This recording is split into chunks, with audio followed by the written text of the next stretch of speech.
Since the first bit of gameplay was shown, I was skeptical about the whole first-person aspect to it. I thought it was dumb to have Indiana Jones, an iconic character you would want to see, in first person. It simply just didn't make sense to me. But as soon as I started playing the game, it was clear to me that Machine Games, the studio behind the Wolfenstein series, had a great feel for the character and the world of Indiana Jones. By brilliantly using Indy's most iconic set piece as a tutorial mission, seeing a fresh-faced Alfred Molina backstab you, and the whole ball chasing after you really sets the tone from the get-go.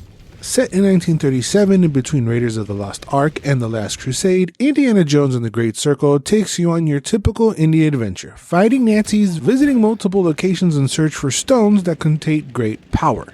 The stones seem to be located within the Great Circle, which if you connect the locations together on a map, form a perfect circle. So you will be traveling across the globe in multiple settings like the Vatican City, Giza, Himalayas, and more to find them. Exactly. Emmerich Voss serves as the main villain of the story. This Nazi archaeologist intends to find the power of the stones and use it for evil Nazi purposes. There's also a giant, played by the late great Tony Todd, who has his own agenda and mystery behind him, so he's in the mix as well.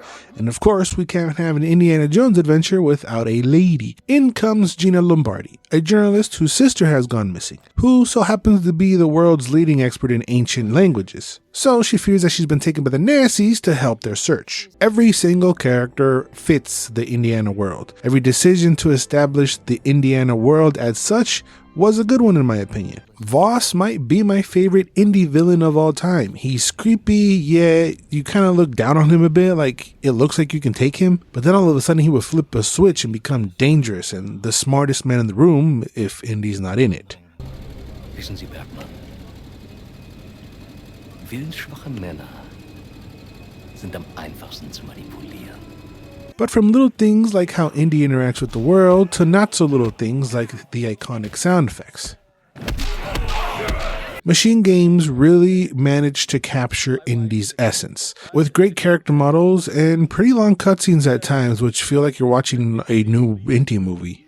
I fear that my mother-in-law is with the child also. Jesus Christ, what have you done? Wait. You are not a priest. Troy Baker's performance as Indiana Jones is pretty awesome. I'm not going to say it's perfect, but it's still pretty spot on and very fun. But to me, when he's nice, calm, and relaxed, he just kind of sounds like Troy Baker to me. I go to the library once Sydney is back. It's safe there. But when he's excited and shouting stuff, he really sounds like Harrison Ford. There must be an explanation. Harrison Ford himself said he has zero interest in any other actor voicing Indy, and I think we can all agree Baker as Indy is pretty fantastic. I love the interactions between Gina and Indy. Their chemistry is very palpable. And I hope you find your sister, but I work best on my own. Where's my hat? It's here. She was a great tag-along partner, not only because she can hold her own, but she also not trying to out Indy, which is a very important thing. Their dynamic is a fun one, and she has a role to play. She has her own set of skills like lockpicking and her journalistic eye that helps you out in the journey. And I guess it helps that she's Italian. I don't know why, but I feel like it does. The game is really a fun ride. Halfway through, they did do something that felt out of this world, I'm going to say. I just don't really want to spoil for those who still haven't played it. Something that is yet impossible to do is done in the game. I just don't feel like that particular thing necessarily fits within the indie world. I didn't hear anybody else really complain about that. That was probably just a me thing. But it made sense to move this specific movie forward. And I mean, it's not like they've done even more unbelievable stuff in the indie series.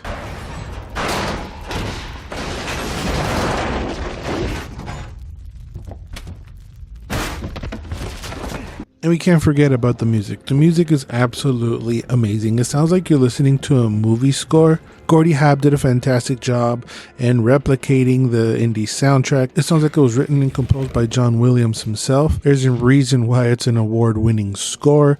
It's absolutely fantastic, capturing, once again, the indie essence.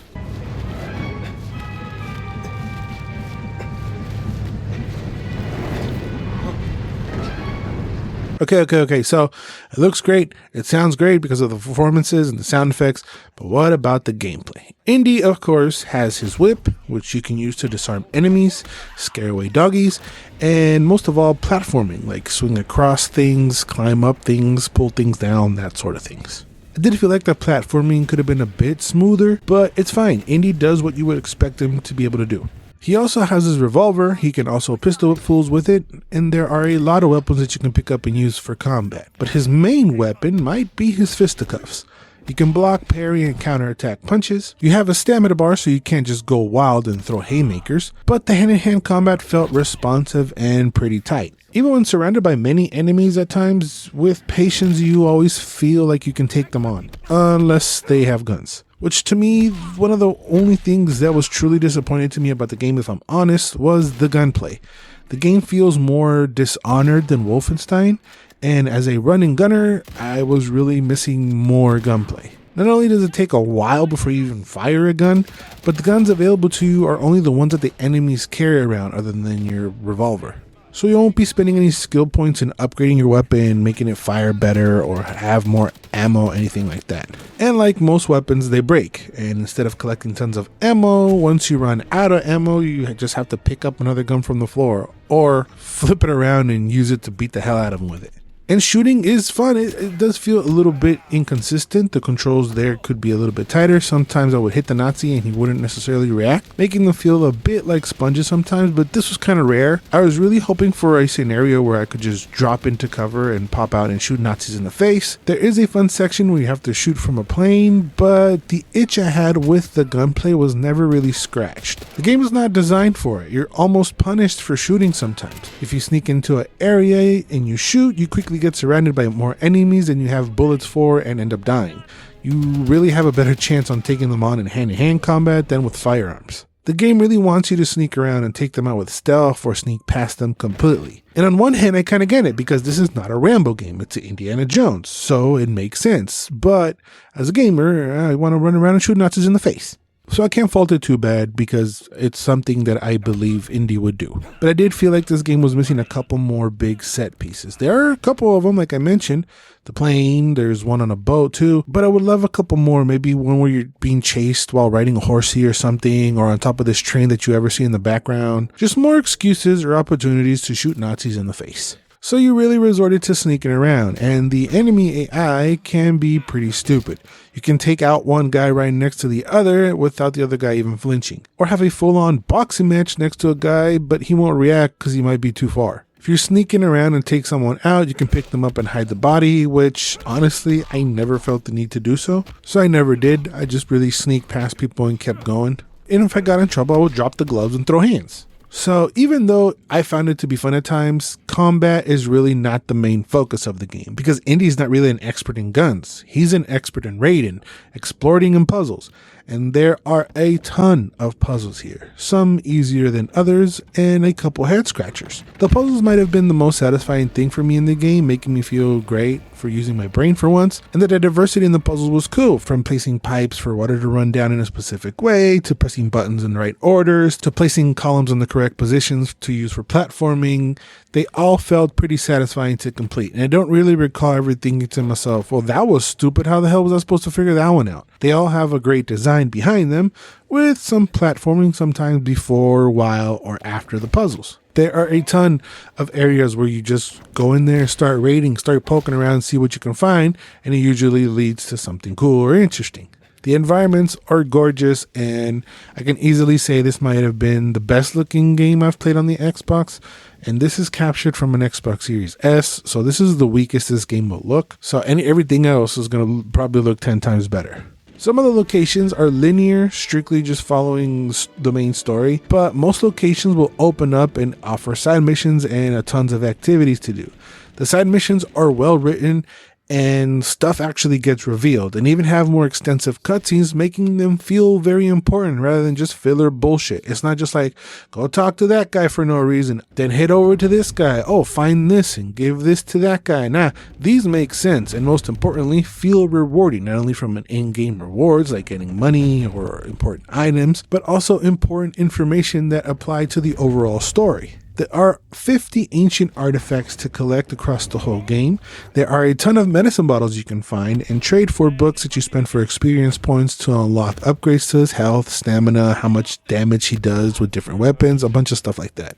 There is really a ton to do outside of the main missions. There are so many safes you can crack and you have to find the codes for. There are landmarks you can take pictures of, which give you experience points. You can find clues for puzzles. And again, you really feel rewarded for doing all the side stuff. They don't feel like a chore. They are actually really fun. You just gotta make sure you complete everything you want before the last mission in the specific area. Typically, Indy will make a comment like, oh, I better make sure everything is done before I move on. But sometimes he won't say anything, and then the last mission doesn't necessarily feel like it's the last mission in that area, and you move on to the next location. But once you finish the story, it allows you to go back and finish what you missed. The different Indy disguises were really cool. I just think it would have been better if I actually could have seen them. But this just adds a little bit more to the Indy experience, where he can blend in areas that he's not supposed to be in to retrieve information, get an item, or even save a person. It is not a short adventure either. You will spend tons of time in the different locations. Again, all those side missions really give you content to do. This game really captured the essence in Indiana Jones. They didn't just take it and did whatever they want with it. It really feels like Machine Games understood the IP and respected it. And for that reason, I will say that this game is a must for any Indiana Jones gamer out there. I believe it's the best depiction of Indy outside of the movies, of course, because the franchise was handled with care and it provides a great Indy experience. Just expect it to be more sneaky than shooty going in. Machine Games did a fantastic job for fans in putting them in Indiana Jones' shoes and live an adventure for themselves. And even if you're not really a huge Indiana Jones fan, this game works as a great adventure on its own. If you're even remotely curious about this game, I recommend you check it out regardless of the platform. It's definitely worth the time. I don't think anybody's going to be mad or pout if we get a sequel to this game just to add yet another adventure to this iconic franchise. But let me know down in the comments, what did you think of Indiana Jones and the Great Circle? Did you love it? Did you hate it? Why? Why not? What system are you planning to play it on? Any and all thoughts, let them fly down in the comments. And while you're down there, make sure to like, comment, and subscribe for more videos like this. Thank you guys for watching. Remember to always and forever, you do you.